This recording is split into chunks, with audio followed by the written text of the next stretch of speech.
Welcome back. For the past 7 days, C News has been bringing you an exclusive story concerning the position Trinidad and Tobago finds itself in the row between Argentina and the UK over the Falkland Islands.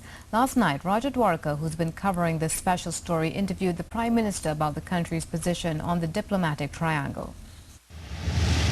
The diplomatic row over the Falkland Islands between Britain and Argentina and which sovereign state should control it reached these shores 2 weeks ago when the Falklands ambassador Daniel Filmus said Trinidad and Tobago is being viewed as one of the key lobbyists in the region to help in the ongoing disagreement over the islands at the UN Dispute Council.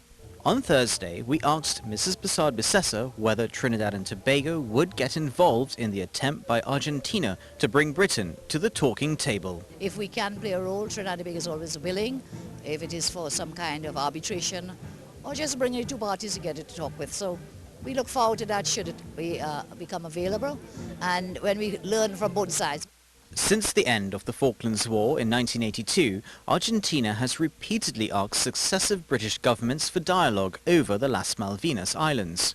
The closest indication on where the Falkland Islanders stood on the issue came last year, when a referendum was held and islanders voted to stay under the Union Jack. However, the dispute remains at the UN Resolution Council, and despite repeated calls, Britain hasn't come to the table with Argentina. Given the confidence Argentina has shown in Trinidad and Tobago, we asked Mrs. Persad-Bissessar where the country's support lies. It will be most undiplomatic for me to take a side. If it is, we are to listen to both parties and to help in bringing an end to that dispute. For 2 years, the Prime Minister has lobbied alongside other countries for Cuba to be part of the international community. 2 days ago, the US policy changed towards the island, on which they imposed heavy sanctions for 50 years.